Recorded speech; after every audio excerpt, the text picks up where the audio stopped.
Welcome to Nirmala accountancy classes. मेरा नाम मिथिलेश सिंह है। आज के क्लास में वीडियो में बुक्स ऑफ ओरिजिनल एंट्री में ही जर्नल में हम लोग बैंक अकाउंट के कुछ और स्पेसिफिक ट्रांजेक्शन्स पर बात करेंगे।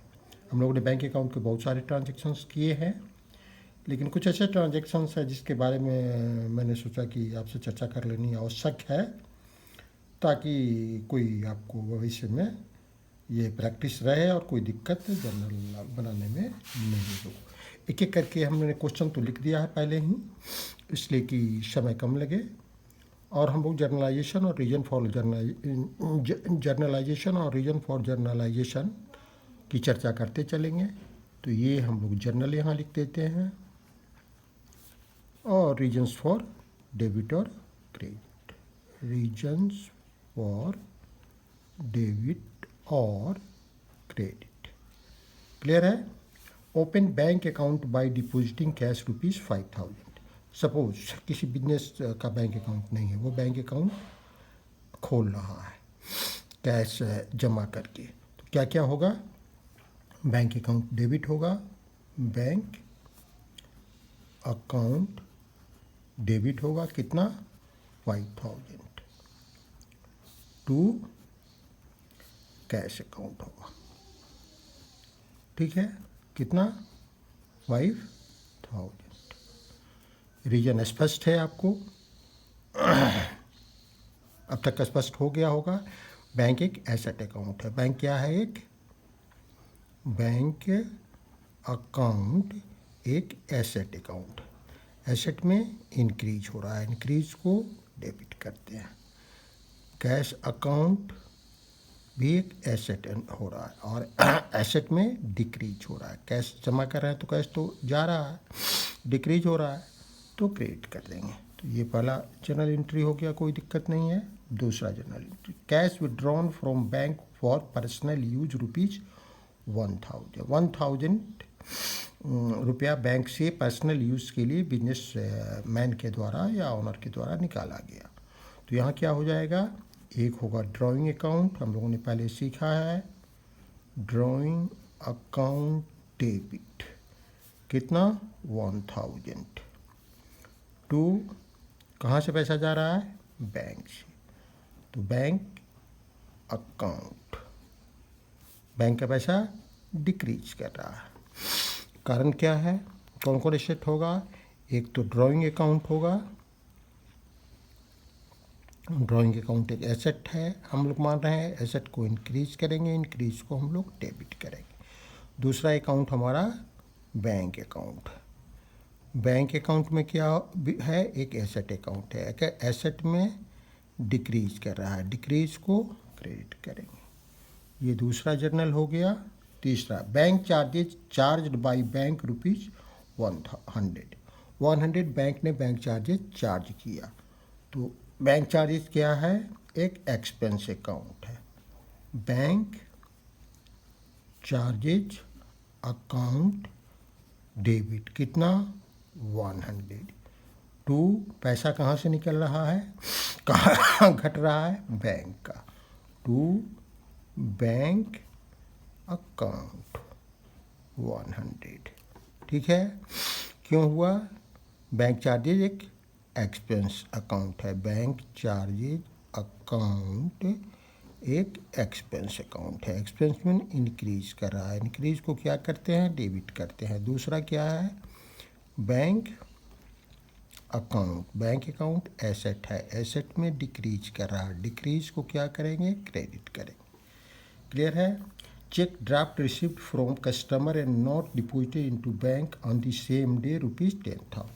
कभी कभी ऐसा होता है बिजनेस में, चेक आज आया, शाम को आया, बैंक जमा नहीं हो सका। ऐसी स्थिति में चेक को तो आप अपने कैश चेस्ट में रखेंगे ही, कैशियर अपने पास रखेगा ही, लेकिन ऑन के अकाउंटेड रूप से वो नहीं रखना चाहिए और नहीं रखा जाता है। इसको हम लोग अकाउंट फॉर कर लेते हैं। अकाउंट फॉर कैसे करते हैं? पहले कैश लोग लिखता था, कैश चेक को कैश मान लेता था, या ड्राफ्ट को चेक कैश मानता था, तो कैश अकाउंट डेबिट कर लेता था, जहाँ से आया है कस्टमर से उसको क्रेडिट कर देता था। ठीक है,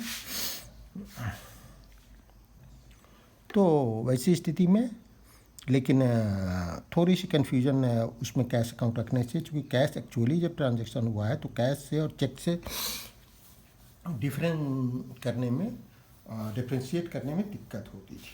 तो अभी नया कॉन्सेप्ट आया है कि चेक इन हैंड क्यों नहीं लिखा जाए, एक अकाउंट रहेगा और फिर जब जमा हो जाएगा तो उसको चेक इन हैंड के थ्रू डिपॉजिट कर दिया जाएगा, न कि कस्टमर के अकाउंट में या दैट कोई पार्टी का नाम है तो उस पार्टी के अकाउंट में। तो अभी क्या क्या अकाउंट हमारा होगा, हमारे पास चेक आया तो एक नया अकाउंट खोलते हैं, चेक इन हैंड अकाउंट। हाथ में हमारे चेक है, डेबिट, कितने का, 10,000 का, है ना। एक हमारा क्या है, चेक इन हैंड अकाउंट। ये भी एक एसेट अकाउंट है कि एसेट हमारे पास है चेक के रूप में, इंक्रीज हो रहा है। इंक्रीज को क्या करेंगे, डेबिट करेंगे। ठीक है, किसने दिया है, कस्टमर ने दिया है। कस्टमर को क्या कहते हैं हम, डेटर कहते हैं। Debtor account to debtor account, कितना, 10,000। दूसरा अकाउंट क्या हुआ, डेटर अकाउंट। डेटर अकाउंट में जब कस्टमर पैसा देगा तो डिक्रीज होगा, ये भी एक एसेट अकाउंट है, तो डिक्रीज को क्या करेंगे, क्रेडिट करेंगे। ठीक है। अब next, cheque draft received earlier deposited into bank ₹10,000। ये चेक, इस चेक को जमा कर दिया गया बैंक में। अब क्या हो जाएगा, बैंक अकाउंट डेबिट टू, अब हम डेटर्स अकाउंट नहीं करेंगे, डेटर्स अकाउंट तो ऑलरेडी हम कर चुके हैं। अब क्या करेंगे हम, जहाँ हमारा चेक है, to cheque in hand account. ठीक है, अमाउंट कितना है, अमाउंट नहीं लिखा है लेकिन हमें पता है कितना का है अर्लियर ट्रांजेक्शन से, 10,000। ये हम लोगों ने क्यों किया, बैंक अकाउंट एक एसेट अकाउंट है, एसेट में इंक्रीज हो रहा है, इंक्रीज को हम लोगों ने डेबिट किया। और चेक इन हैंड एक एसेट हम था जिसमें डिक्रीज हो रहा है, चेक इन हैंड अकाउंट, ये भी एक एसेट अकाउंट है, एसेट में डिक्रीज हो रहा है तो डिक्रीज को क्या करेंगे, क्रेडिट करेंगे, इसलिए हम लोगों ने किया। अब next transaction, payment to customer by draft ₹5,000 and bank charges was ₹100। एक कस्टमर को पेमेंट किया गया ड्राफ्ट के द्वारा, लेकिन ड्राफ्ट बनाने में ₹20 लग गया, तो ये भी तो हमारा एक खर्च हो गया। तो चेक हमको कितने का देगा, कस्टमर का जो पैसा है वो तो देना ही पड़ेगा और चेक के लिए भी देना पड़ेगा।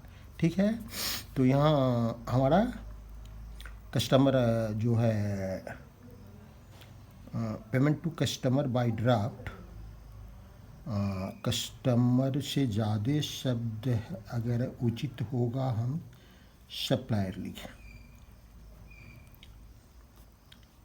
Supplier by draft ₹5,000 and bank charges was ₹100।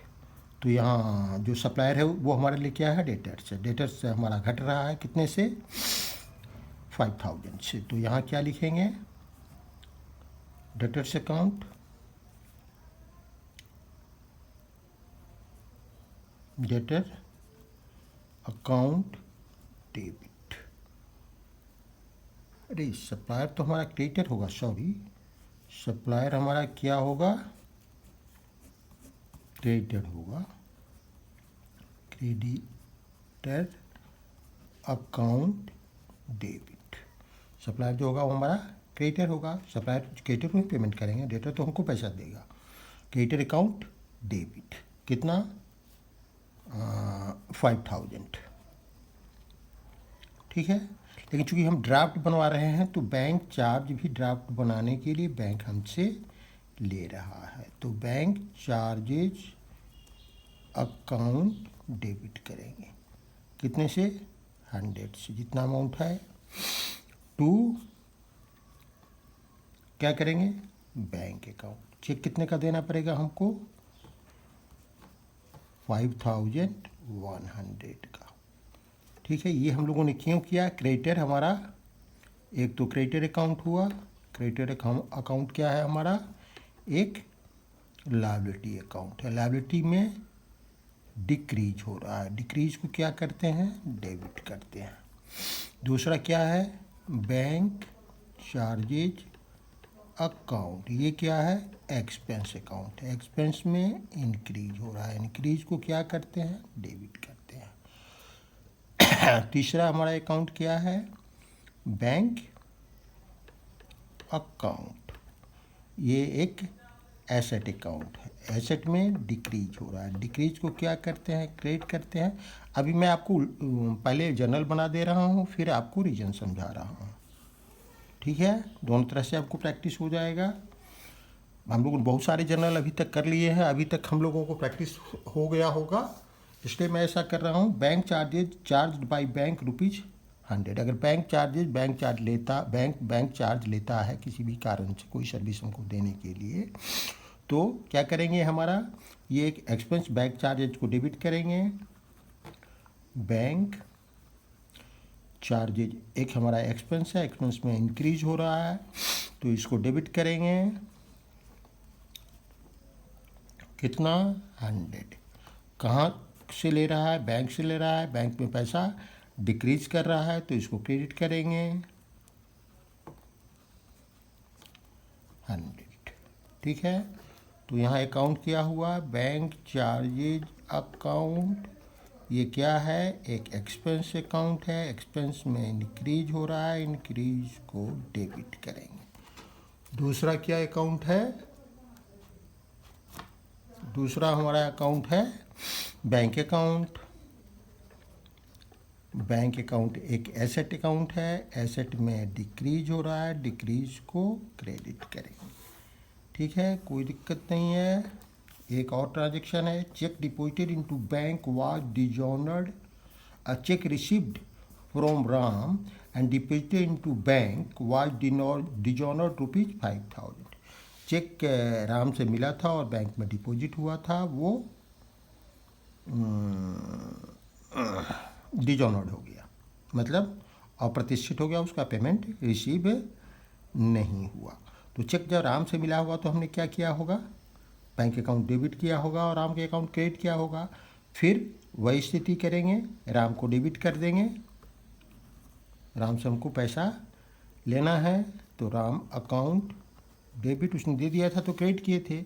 अब फिर डिजॉनर हो गया तो वही करेंगे, Ram account debit 5000 to bank account. क्योंकि जब हम लोगों ने राम का पैसा बैंक में जमा किया होगा तो क्या लिखा होगा? Bank account debit to Ram account लिखा होगा। तो फिर जब वो पैसा हमको मिल ही नहीं रहा है, मिलने ही वाला नहीं है, तो क्या करेंगे? राम को फिर डेबिट कर देंगे और बैंक को जहाँ हम क्रेडिट किए हैं उसको डेबिट किए हैं उसको क्रेडिट कर देंगे। कौन कौन सा अकाउंट हुआ? एक राम अकाउंट हुआ। राम अकाउंट क्या है हमारा? एक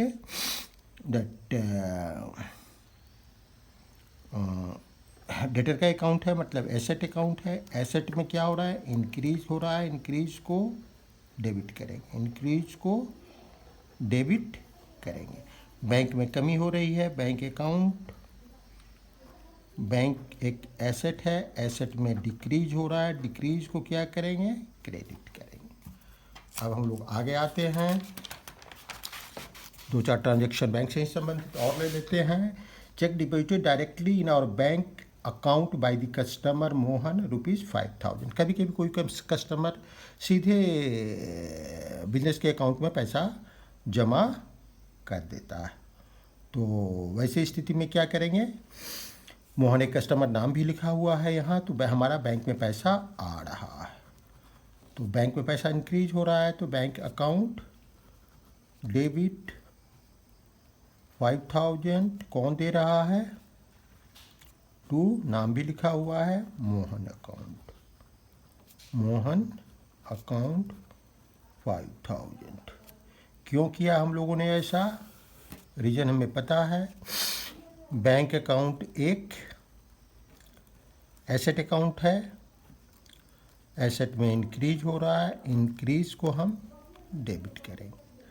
मोहन एक एसेट था, मोहन अकाउंट एक एसेट था, डेटर था, लेकिन इस एसेट में डिक्रीज हो रहा है, डिक्रीज को क्रेडिट करेंगे। Cheque received from customer Ram ₹5,000 and discount ₹100 allowed is deposited into bank. Ram से हमको चेक मिला और डिस्काउंट भी ₹100 हमने अलाउ कर दिया, ठीक है।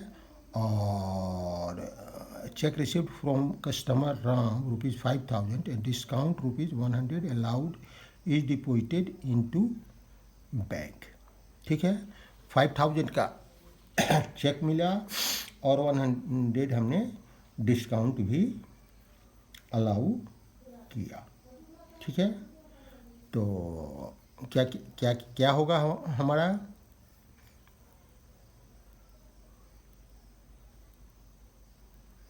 यहाँ हमारा ये क्या एंट्री होगी, जहाँ एंट्री होगी बैंक में हमारा चेक आ गया, ठीक है। तो bank account debit, bank account debit कितना 5,000 का चेक आ रहा, और डिस्काउंट हमने कितना अलाउ कर दिया, चूँकि हमारा एक एसेट इंक्रीज कर रहा है तो 5,000 डिस्काउंट अलाउड डेबिट 100, ठीक है। हमने 100 का डिस्काउंट भी दिया, मतलब राम से हमको 1,500 लेना था, 5,000 का चेक लिया, 100 डिस्काउंट भी। Check received from customer Ram ₹5,000 discount ₹100 allowed is deposited into bank, ठीक है। तो उसको हम लोगों ने बैंक में जमा कर दिया। तो राम से हमको कितना लेना था, 5,100 टू राम अकाउंट कितना 5,100। ऐसा कन्फ्यूजन की जरूरत नहीं है कि 5,000, चूँकि यहाँ स्पष्ट लिखा है कि cheque received from customer Ram ₹5,000, ठीक है ना। अगर लिखा रहता कि in settlement of 5,000 discount allowed ₹100 and balance cheque received from Ram, तो हम 4,900 लिखते, 100 लिखते, यहाँ क्लियर है। तो इसमें कौन कौन सा अकाउंट हो रहा है हमारा, एक तो बैंक अकाउंट हो रहा है, बैंक अकाउंट एक एसेट अकाउंट है, एसेट में इंक्रीज हो रहा है, इंक्रीज को डेबिट करेंगे। दूसरा अकाउंट हमारा हो रहा है डिस्काउंट अलाउड अकाउंट, ये भी एक एक्सपेंस अकाउंट है, एक्सपेंस में इंक्रीज हो रहा है, इंक्रीज को डेबिट करेंगे। तीसरा अकाउंट हो रहा है हमारा राम अकाउंट। राम अकाउंट हमारा एक एसेट है, एसेट में डिक्रीज हो रहा है, डिक्रीज को हम क्रेडिट करेंगे, ठीक है। डिक्रीज को हम क्रेडिट करेंगे। राम के पास से पैसा लेना था, हमको मिला, तो एक एसेट डिक्रीज किया। Check received from Ram dishonoured, Ram से जो चेक हमको मिला था वो डिजॉनर हो गया। अब देखिए अब क्या होगा, अब जस्ट इसका उल्टा करना पड़ेगा। फिर राम को हमको राम अकाउंट डेबिट कितना 5,100, डिस्काउंट भी अब नहीं देंगे, क्योंकि डिस्काउंट हमने दिया था कि पेमेंट हमको मिला था, पेमेंट अब नहीं है तो डिस्काउंट नहीं देंगे। टू बैंक अकाउंट, चेक तो हमको 5,000 का ही मिला था, तो बैंक को हम क्रेडिट करेंगे 5,000 से। और डिस्काउंट हमने अपना एक एक्सपेंस मान लिया था, लेकिन अब हमको डिस्काउंट देना नहीं है तो उसको डिक्रीज करेंगे, डिस्काउंट अलाउड अकाउंट कितना 100। रीजन क्या है आप समझ रहे हैं, ये राम अकाउंट हुआ, एक एसेट अकाउंट है, एसेट में इंक्रीज फिर हो गया, इंक्रीज को हम लोग डेबिट करेंगे। दूसरा बैंक अकाउंट है, बैंक अकाउंट एक एसेट अकाउंट है, एसेट में डिक्रीज किया, पैसा आया था तो बढ़ गया था, अभी पैसा निकल गया तो डिजोनर्ड हो गया तो घट गया, तो घट गया तो क्रेडिट करेंगे।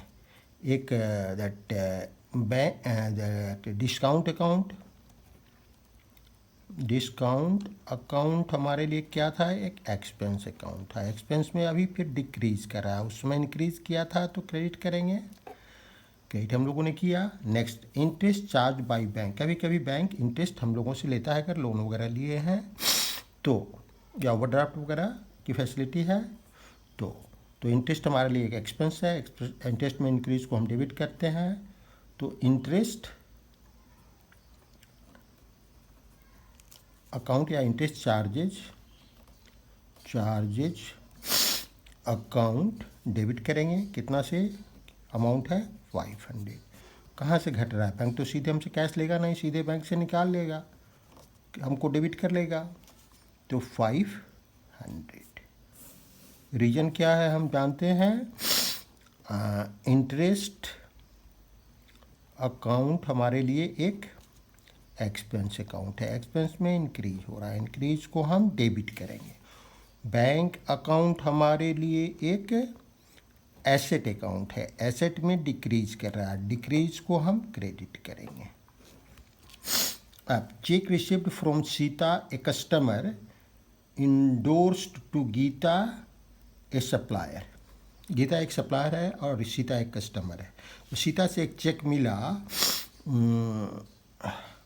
5000 का, उसको हमने गीता को इंडोर्स कर दिया, तो यहाँ कौन कौन सा अकाउंट होगा, Gita account debit, Gita account debit, कितना 5000 to Sita account,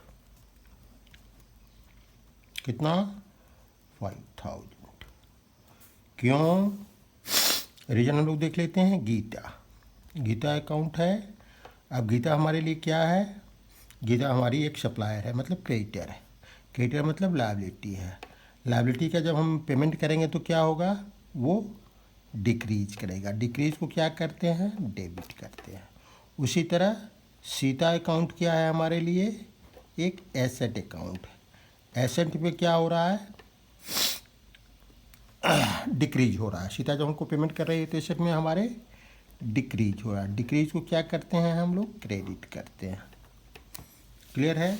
check endorse to Gita is dishonoured, अब ये चेक जो गीता को दिया गया था वो डिजॉनर हो गया, तो हमारा तो बीच में कहीं कोई ये नहीं है, हमने एक का चेक दूसरे को चेक को दे दिया था, फिर वही काम कर देंगे, सीता को फिर डेबिट कर देंगे, गीता को फिर क्रेडिट कर देंगे। तो सीता मतलब हमारा एक एसेट बढ़ जाएगा, एक लायबिलिटी भी बढ़ जाएगा। Sita account debit 5000 to Gita account 5000, ठीक है। अब सीता अकाउंट हमारे लिए एक एसेट अकाउंट है, एसेट में फिर इंक्रीज हो गया तो डेबिट कर देंगे। गीता अकाउंट एक लायबिलिटी अकाउंट है, लायबिलिटी में फिर इंक्रीज हो गया तो क्रेडिट कर देंगे। तो इस तरह हम लोग बैंक अकाउंट के जर्नल पास करते हैं। हमने बहुत सारे ट्रांजेक्शन देख लिए। अब एक चीज़ और इम्पॉर्टेंट चीज़ है जिस पर बात करना ज़रूरी है, ओपनिंग एंट्री किसको कहते हैं। किसी भी जो एग्जिस्टिंग बिजनेस है उसके जो प्रीवियस ईयर के बैलेंसेज होते हैं, एसेट्स और लायबिलिटीज़ के और कैपिटल के, वो बैलेंस शीट के द्वारा दिखाए जाते हैं। बैलेंस शीट हमको अकाउंटिंग प्रोसेस का फाइनल स्टेज है, हम लोगों ने अभी नहीं सीखा है, वहाँ पहुँचेंगे तो बात करेंगे। लेकिन ये ओपनिंग जर्नल बनाने के लिए ज़रूरी है, इतना समझ सकते हैं आप कि पुराने साल के किसी एग्जिस्टिंग बिजनेस के जितने एसेट्स और लायबिलिटीज़ हैं उनको नए साल में लाया जाता है, ट्रांसफ़र किया जाता है या ब्रॉट डाउन दैट किया जाता है, ठीक है। जब उसको लाया जाएगा तो ऐसे ही पिछले साल से उठा के नए साल पर तो नहीं रख दिया जाएगा, उसके लिए एक जर्नल पास किया जाता है, उसी को हम लोग ओपनिंग जर्नल एंट्री कहते हैं। हम लोगों ने लिखा भी है, in an existing business the assets and liabilities along with capital of previous year transfer to next year by passing a journal entry called as opening entry. Opening entries को इसलिए कहा जाता है कि दैट इज साल के पहले दिन की एंट्री यही होती है, सबसे पहले हम लोग यही करते हैं। उसके बाद जो ट्रांजैक्शन होता है नए साल का, उसको हम लोग लिखते जाते हैं उसी अकाउंट में। अब दूसरा फैक्ट क्या है, all assets are debited and all liabilities and capital are credited. जब ओपनिंग जर्नल हम पास कैसे करते हैं, जितने एसेट्स अकाउंट हैं उनको हम लोग डेबिट कर देते हैं। डेबिट क्यों करते हैं, इसका भी रैशनल है, हम लोग जानते हैं। क्योंकि अब पिछले साल का एसेट नए साल में आ रहा है, तो आप कहें कि सर एसेट में तो कोई इंक्रीज नहीं हो रहा है। इंक्रीज मैं कहता हूँ कि हो रहा है जी। तो इस साल में तो हमारे पास कुछ नहीं था, लेकिन एसेट हमारे पास आ रहा है इस साल में। वो तो जो था पिछले साल का, तो वो तो पिछले साल का था ना, इस साल का तो नहीं था। लेकिन इस साल में एसेट हमारे पास आ रहा है, हमारा ही है लेकिन पिछले साल का है। हम नए साल में लाएंगे तो कुछ न कुछ अकाउंटिंग उसका करके ही लाएंगे, ऐसे तो ला नहीं सकते हैं। क्योंकि बिजनेस में कुछ भी आता है, कुछ भी ट्रांजेक्शन होता है, कुछ भी नई चीज़ होती है, कुछ भी इवेंट होता है, तो उसकी अकाउंटिंग की जाती है। तो हम लोग जब नए साल में लाएंगे तो उसका जर्नल करेंगे ही, तो जर्नल के द्वारा ही लाएंगे। तो जितने भी एसेट अकाउंट है उनको डेबिट किया जाता है। उसी तरह लायबिलिटी जितने हैं वो भी तो हमको देना है, हमारा ही तो लायबिलिटी है, भले पिछले साल का है, लेकिन इस साल की लायबिलिटी इसको बनानी है, तो इस साल की लायबिलिटी बनाने के लिए हमको जर्नल करना पड़ता है। जर्नल में इंपॉर्टेंट है, लायबिलिटीज में जब इंक्रीज होता है तो हम क्रेडिट करते हैं, और एसेट में इंक्रीज होता है तो हम डेबिट करते हैं। ये नियम है मॉडर्न रूल ऑफ अकाउंटिंग का। तो ये हम लोग जानते हैं, कई बार इस पर हम लोग जर्नल पास कर चुके हैं। अब कुछ और इसमें, ये तो सामान्य बात हुई, कुछ और इसमें जो प्रॉब्लमेटिक क्वेश्चन में कभी कभी कर दिया जाता है आपको टेस्ट करने के लिए, आपका रैशनल और जानकारी टेस्ट करने के लिए। क्या क्या हो सकता है, if the amount of capital is not given the excess of assets over liabilities will represent capital. कभी कभी किसी क्वेश्चन में कोई जर्नल ओपनिंग एंट्री के पास करने के लिए आपको दिया जाएगा, और उसमें सारे एसेट्स के आइटम दिए होंगे, सारे लायबिलिटीज़ के आइटम दिए होंगे, लेकिन कैपिटल का आइटम नहीं दिया होगा। तो जो बैलेंसिंग फिगर होगा वही हमारा कैपिटल हो जाएगा। तीसरी बात यह हो सकती है, if the total of the assets exceeds the liabilities and capital the balance is transferred to capital reserve account. कभी कभी ऐसा होता है कि एसेट्स का टोटल, एसेट साइड का टोटल हमारा ज़्यादा होता है और लायबिलिटीज और कैपिटल साइड का टोटल हमारा कम होता है। तो ऐसी स्थिति में जो बैलेंस अमाउंट है, एसेट जितना एक्सीड करता है लायबिलिटी से, उसको हम लोग कैपिटल रिजर्व अकाउंट में लिखते हैं जर्नल के अंतर्गत। If the total of the liabilities and capital exceeds the assets the balance is transferred to goodwill account. उसी तरह कभी कभी ये भी हो सकता है कि हमारा दैट कैपिटल और लायबिलिटीज अकाउंट जो है उसका टोटल अधिक है और एसेट का टोटल ज़्यादा है, तो कम है। तो वैसी स्थिति में हम क्या करते हैं, जो बैलेंसिंग फिगर है उसको गुडविल के रूप में लिख करके एक एसेट मान लेते हैं। लेकिन चौथा और पांचवा, इनमें से कोई दोनों में से एक ही एंट्री होगी, उनमें से कोई दोनों में से एक ही एंट्री होगी, दोनों नहीं हो सकते हैं। आप समझते हैं क्यों, इसलिए मैंने ये पॉइंट 6 पॉइंट भी लिख दिया। Either capital reserve or goodwill will be there in the journal जो बनाएंगे, तो उसमें ये दोनों में से कोई एक ही होगा। अब हमने क्वेश्चन लिख लिया है, जल्दी जल्दी हम लोग जर्नलाइजेशन कर लेते हैं। Pass opening journal entries from the following transactions. Assets, पहला जर्नल है, एसेट्स में दिया हुआ है कैश है ₹6,000, bank 10,000, debtors 40,000, stock 44,000 and furniture 40,000। Liability side में क्रेडिटर्स 30,000, कैपिटल ₹1,10,000। यही अमाउंट मैं जर्नल चलिए यहीं बना देता हूँ, कोशिश करता हूँ। कैश अकाउंट एक होगा, कैश अकाउंट होगा कितना, डेबिट कितना 6,000। दूसरा बैंक अकाउंट होगा डेबिट 10,000। तीसरा डेटर्स अकाउंट होगा,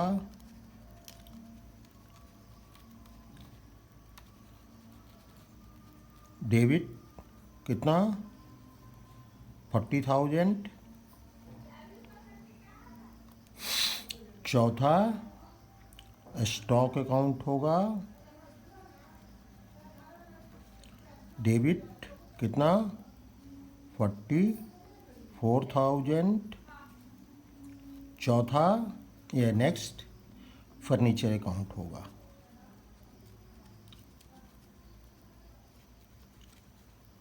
कितना होगा 40,000। अब इसका टोटल कितना है? टोटल हम क्यों पहले कर रहे हैं? इसलिए कर रहे हैं कि लायबिलिटीज और एसेट दोनों बराबर है कि नहीं, ये जानने के लिए। तो ये 16,000 और 40,000। अच्छा, ये हम लोग ये 6,000 को इसमें तो 50,000 ये हो जाएगा। 50,000 और 10,000 60,000, 50,000 10,000 60,000, 60,000 और 40,000 1,50,000 हो जाएगा। 1,40,000 ना होगा, ये 16,000 ये 6,000 50,000 60,000 और 40,000 1,40,000।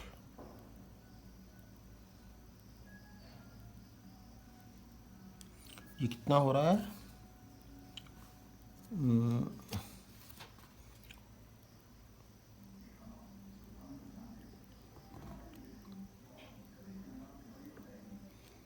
एक सौ बीस 124 और 34 10 40 24 34 10 40 एक 1,40,000 हो रहा है। ये 1,40,000 हो रहा है। 1,40,000 ठीक है। 4 और 6 0 इन हैंड हुआ 1 1 2 2 2 4 6 और 4 10 और 4 14 बिल्कुल सही है। अब 2 क्या क्या है? 2 क्रेडिटर्स कितना है? 30,000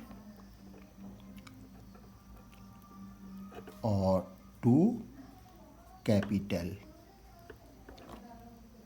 कितना है?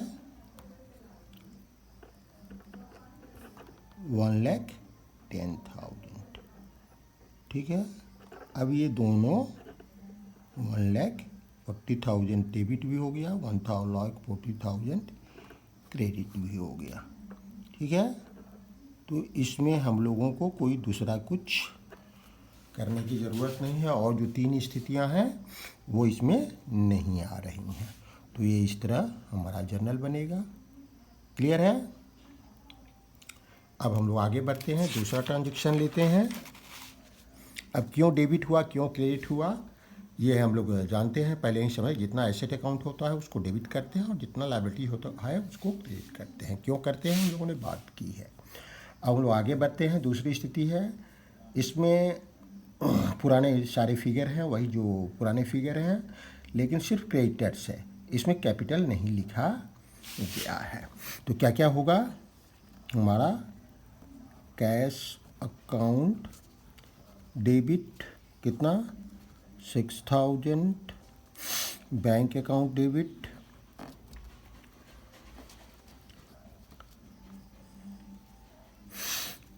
ये हमारा जर्नल बनेगा। ठीक है। Bank account debit 10,000, that debtors account debit 40,000, stocks account debit 44,000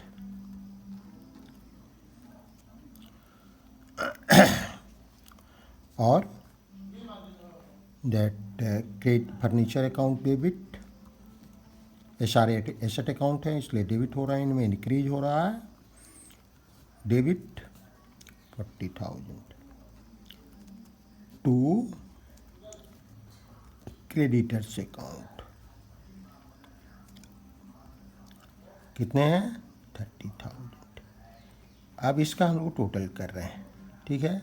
तो ये कितना आएगा 1,40,000 आएगा, लेकिन इसमें कितना आ रहा है, इसमें तो मात्र 30,000 आ रहा है, तो बैलेंसिंग क्या है 1,10,000। तो इसको हम लोग कहाँ कर देंगे, कैपिटल मान लेते हैं, कैपिटल अकाउंट एज्यूम कर लेते हैं। और ये भी 1,40,000, क्योंकि जितना एसेट होगा उतना ही लायबिलिटी होगा। ईयर एंड में हम लोग बैलेंस शीट बनाया जाता है, जिसमें बनाते हैं जिसमें एसेट और लायबिलिटी डिपिक्ट होता है, को लिखा जाता है, को शो किया जाता है, और दोनों का टोटल टैली करता है, बराबर होता है, ठीक है। अब तीसरी सिचुएशन है, इसमें जितने भी एसेट हैं ये एसेट्स हैं, और एसेट्स में इंक्रीज हो रहा है इसलिए हम लोगों ने डेबिट किया। ये लायबिलिटीज हैं, लायबिलिटीज में इंक्रीज हो रहा है इसलिए हम लोगों ने क्रेडिट किया। यही स्थिति पहले वाले में थी। यहाँ ये सारे के सारे हमारे एसेट थे और एसेट में इंक्रीज हो रहा था, इंक्रीज को हम लोगों ने डेबिट किया। ये दोनों हमारे लायबिलिटी थे और लायबिलिटी में हमारा इंक्रीज हो रहा है, इंक्रीज को हम लोगों ने क्या किया, क्रेडिट किया, टोटल बराबर आ गया। अब नेक्स्ट स्थिति देखते हैं। नेक्स्ट स्थिति में क्या होगा, cash account 6,000 debit 6,000, bank account debit 10,000, debtors account debit 40,000, stocks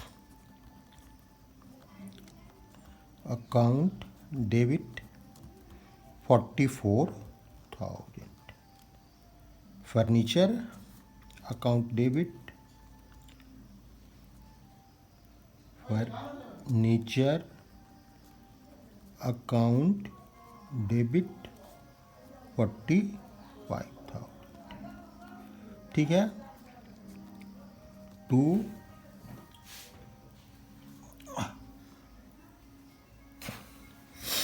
दोनों चीज़ लिखा हुआ है तो पहले लिख दें फिर टोटल करेंगे।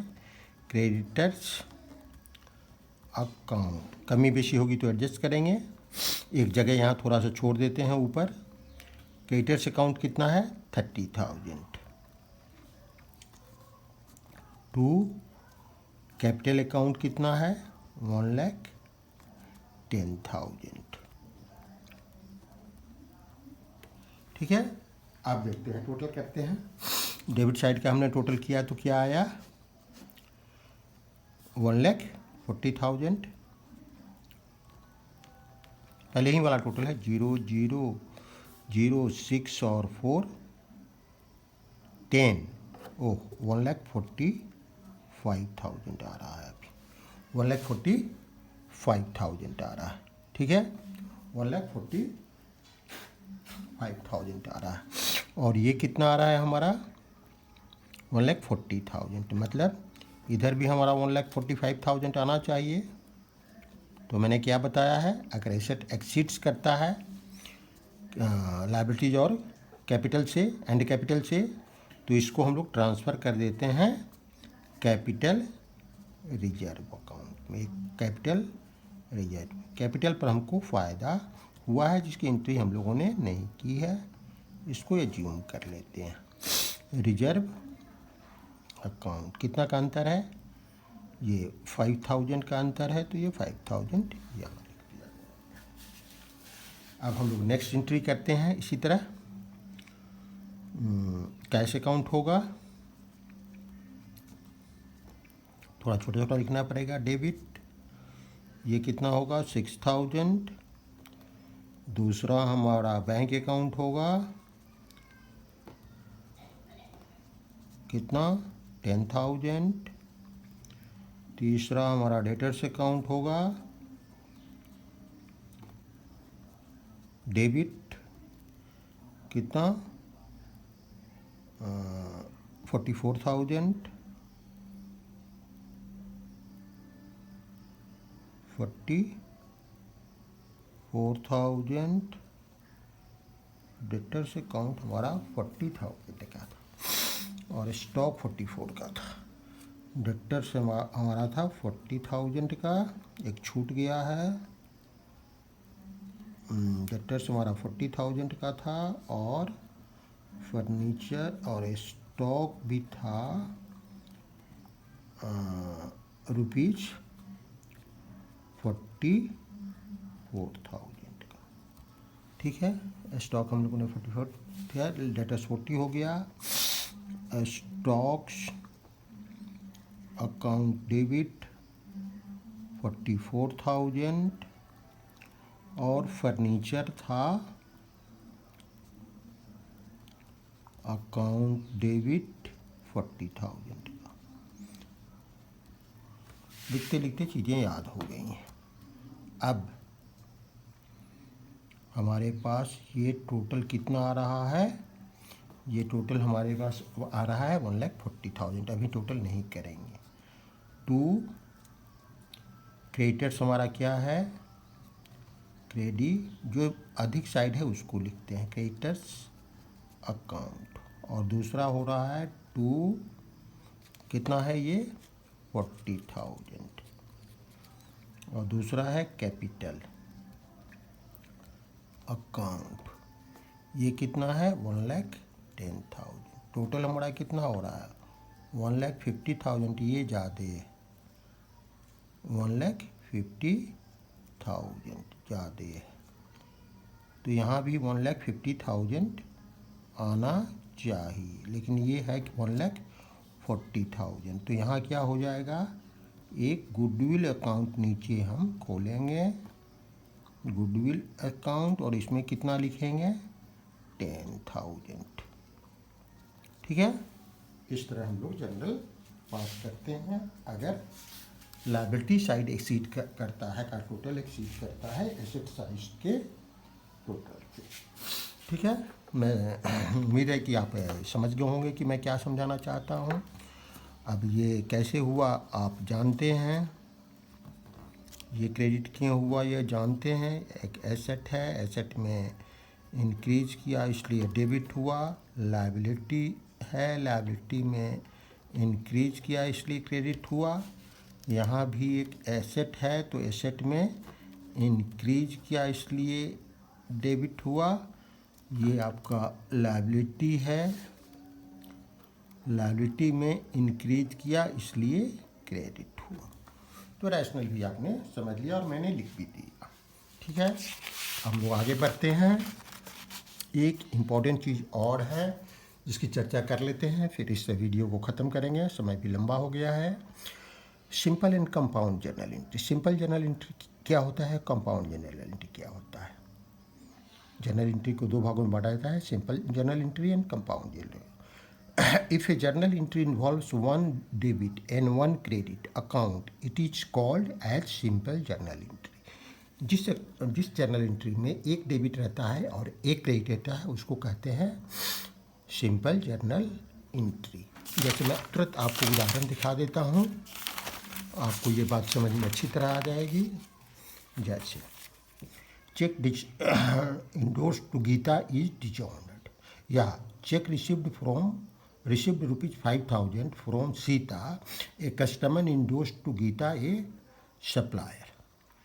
यहाँ दो अकाउंट इन्वॉल्व है, एक गीता का अकाउंट एक सीता का अकाउंट, मतलब दो अकाउंट ही इस जर्नल में इन्वॉल्व है।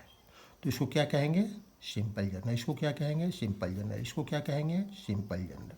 इसको क्या कहेंगे? Compound journal. इसमें क्या है? इसमें 2 क्रेडिट है और 1 ही डेबिट। इसको क्या कहेंगे? इसको भी कंपाउंड जर्नल कहेंगे। इसमें 2 डेबिट है और 1 ही क्रेडिट। अब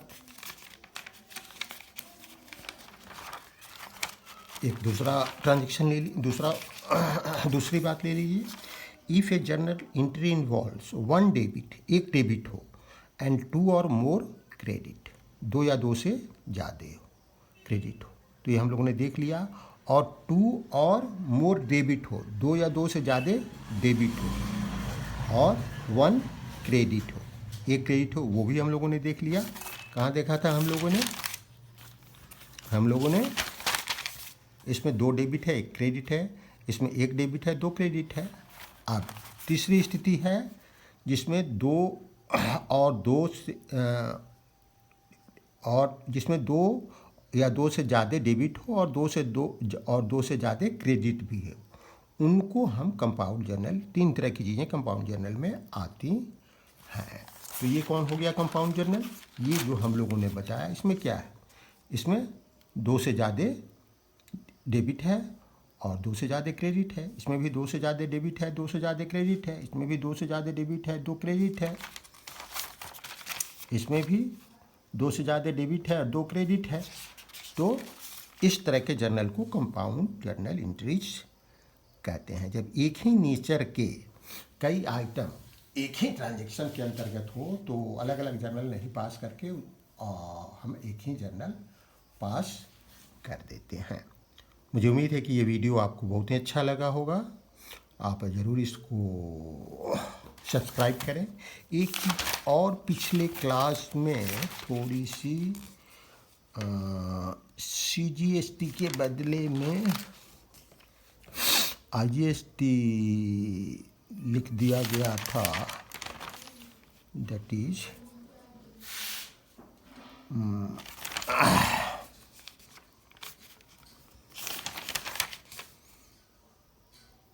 SGST, IGST,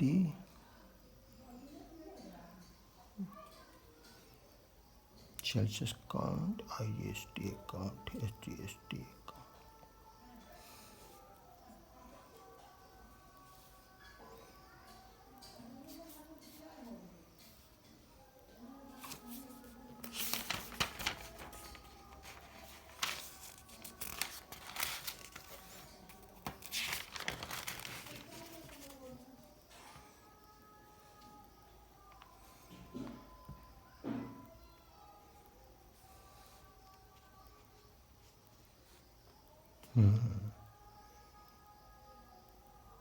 सेल्स में तो IGST होगा ही,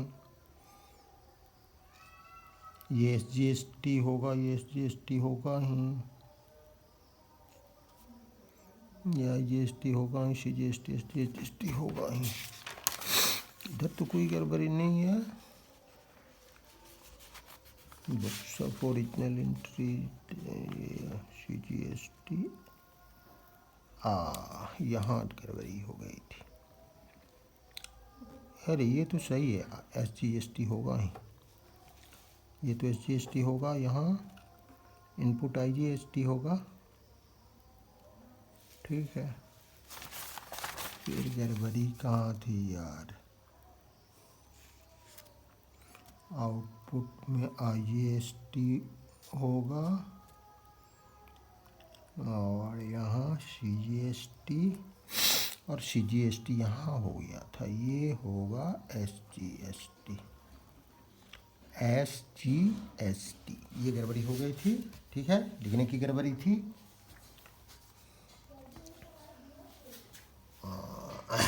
थैंक यू वंस अगेन।